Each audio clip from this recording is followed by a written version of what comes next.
let's introduce our two teams for our second battle. As you can see, it's the Philadelphia Infinite Fusions against the Brandon Bayleefs here. Let's start by introducing our first team, the Philadelphia Infinite Fusions, led by SB, playing for the St. Jude's Children's Hospital. Currently in 14th place at 1-7. Unfortunately, not able to get too many wins here, but don't take that words. Don't. You know what? I'm just gonna introduce the team, the Pokemon. The Oimons of this team. I don't know where I was going with that. The Toxapex with that first, the first pick here. The Toxapex at 5-6, and the Siggioi is at 3-6. Toxapex is just able to survive. Such a really good Pokemon, really tanky mon that's able to just be absolutely annoying. And then Siggioi here as well, being a really strong, really good physical attacker here. The UU mods of this team being the Espeon at 6-6. That namesake Pokemon, of course, being SB because Espeon is fantastic. But we also see the Floatstone at 0-1. Floatstone has only been brought once, so unfortunately wasn't able to get too much work done. But I believe. The argument of this team being the Zoroark at 0-1, the Typhlosion at 0-0. I don't remember if Typhlosion's not at 0-0. Typhlosion's not at 0-0.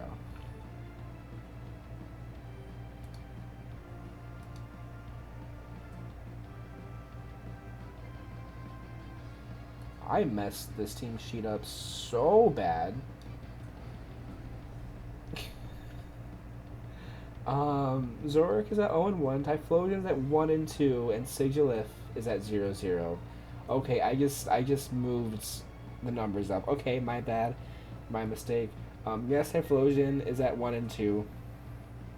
Sigilyph is the one that has not been brought yet. Brain. But yeah, the Linoon is at 1-2 as well. The Drapion at 2-3, and the Aerodactyl at 0-1. Hopefully, there's no more mistakes on this team sheet. Because I remember the Typhlosion losing a Protect battle against somebody. That was really funny. I was like, wait a second. But yeah, the Sigilyph is the one that not been brought. The Aerodactyl at 0-1, the Drapion 2-3, the Linoon at 1-2. The Aerodactyl is a Pokemon I do hope to see more of. Because it's just so good. It's so fast and so strong. And really good for like setups, really good for just hitting hard with good type coverage. I do hope to see that Pokemon more. We see the Pigmons in this team with that Murkrow at 1-2, the Meowstic at 0-6, the Unpheasant at 1-7, and the Excelgor at 0-0, having not been brought yet. Meowstic, I think I comment on this every week. But Meowstic might not have any knockouts to its name, but it does do its job as a really good screen setter. They're looking to break their losing streak here too against their opponent, the Brandon Bayleefs, led by Brody Rain, playing for the Wild Foundation. Currently 5th place at 6-2, a really strong team who has just been showing up and doing some fantastic work here. The Oyumons of this team being that Ursaluna at 0-1, unfortunately only at 0-1. A Pokemon that has the potential to be just so good, but it was just hard countered that one time it tried to do anything, unfortunately. But don't put that Pokemon out. It's such a great Pokemon. The Hatterene here though is at 6-2, a really strong Pokemon, a really good Trick Room setter, a really good just defensive attacker. That makes no sense, but it's true. The Yuyumons of this team, we see the Primarina, which is at 5-2, and the Rotom Heat, which is at 10-3, leading this team, and pretty high up there overall in the whole entire league in general. I do believe we don't have too many Pokemon that are 10 knockouts or higher. Other than the Meowscarada, the Goldango, we do see the Rotom Heat. The Breloom, Roaring Moon, Slitherwing, Hisuian Arcanine, and Hisuian Gudra. So yeah, the Rotom Heat is up there with the 10 plus knockout crew. Keep going, Mr. Evan Mitz, you're doing great. The Argumons of this team, we see the Metagross at 4-5, the Salazzle at 0-1, and the Flygon at 5-2. Um, Flygon is just terrifying as well.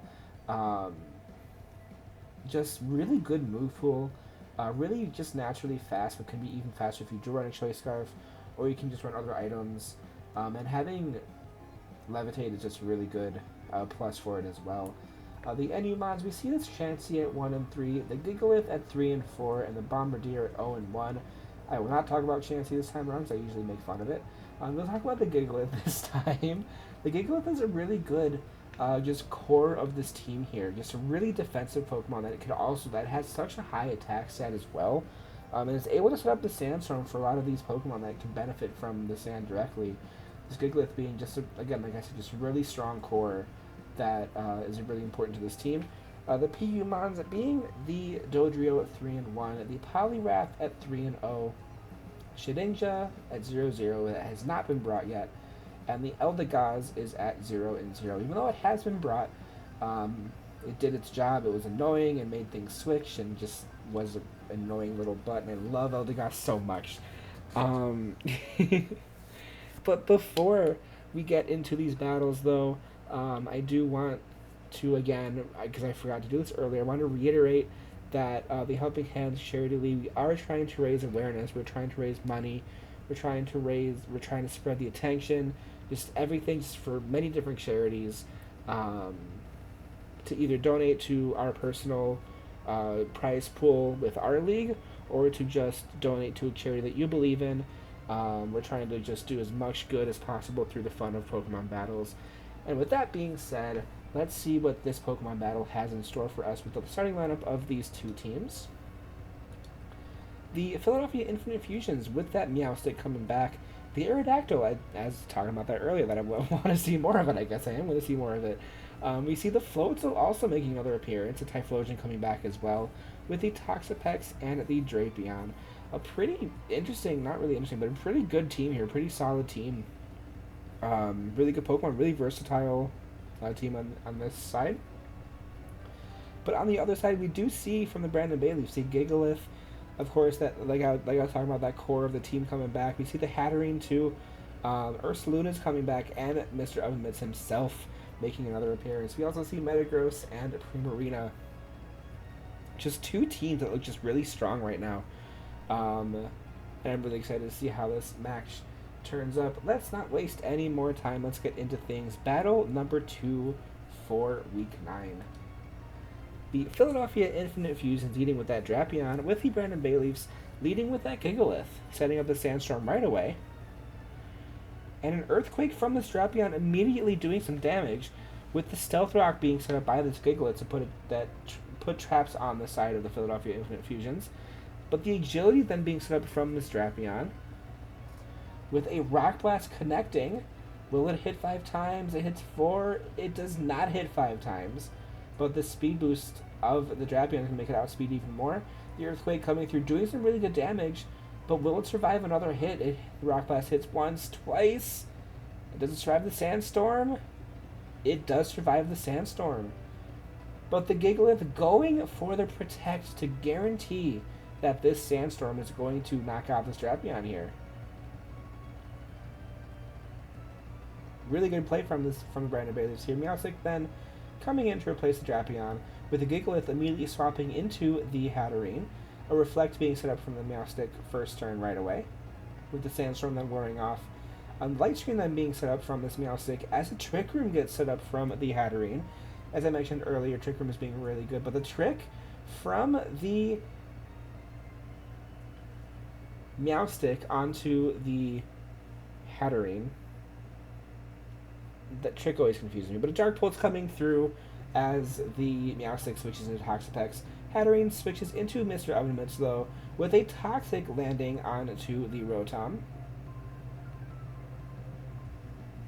The Toxapex immediately switching back into the Meowstic here, with a Volt Switch coming through, doing a little bit of chip damage to this Meowstic, but getting a free switch back into this Gigalith here.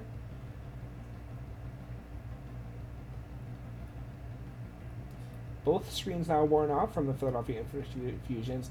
The Gigalith going for Protect to protect it from the Psychic that was going to knock it out otherwise.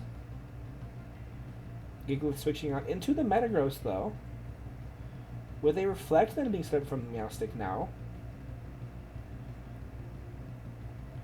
A Light Screen being set up as well from Meowstic with the Ice Punch. Not quite taking down the Meowstic, but the Sandstorm is going to do the trick, giving Gigalith another knockout this week. Typhlosion coming in to replace it. Metagross immediately switching into the Primarina, with a Will-O-Wisp coming through and burning the Primarina. However, Primarina is a special attacker, so it will not really do anything too much with the Typhlosion switching out into the Toxapex. A Scald coming through. Does it get the burn? It does get the burn.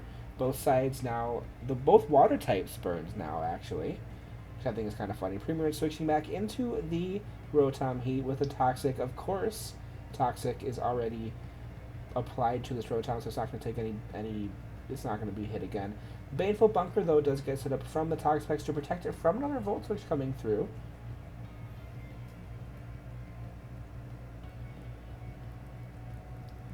Toxapex switching out into the Typhlosion with another Volt Switch, doing some pretty good damage to the Typhlosion here, and switching into the Ursaluna here.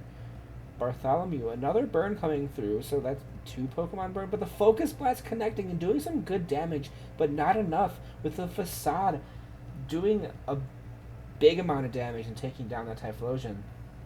Ursaluna getting its first knockout, let's go. Floatzel then comes out to replace the fallen Typhlosion, with the Ursaluna switching right into that Primarina.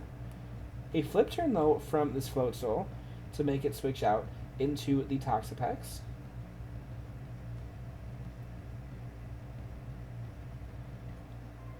Another Baneful Bunker coming through to give the Toxapex just a little bit more time and protecting it from the Psychic that would have done so much damage here to this Toxapex. The Psychic connects again and takes, or not again, but it Psychic connects and takes down the Toxapex. Floatzel then coming back. And the Wave Crash doing so much damage to this Primarina, but not quite doing the trick, with another Psychic able to take down this Floatzel. And the burn bringing this Primarina just to 1% HP. Aerodactyl then coming out. The last Pokemon of this team, Primarina switching into the Rotom with a Smackdown coming through, doing a lot of damage here. Another Smackdown, outspeeding and taking down this Rotom Heat. Mr. Ovenmitz falling to the Aerodactyl. Metagross coming out. The Earthquake doing some good damage here. But the Ice Punch is going to do even more, taking down the Aerodactyl and leaving the Brandon Bayleefs as the winner of this battle. Good games, though, to the Philadelphia Infinite Fusions. Really good switches, but just unfortunately, Brandon Bayleefs with the better plays here. Nice job to both teams, however.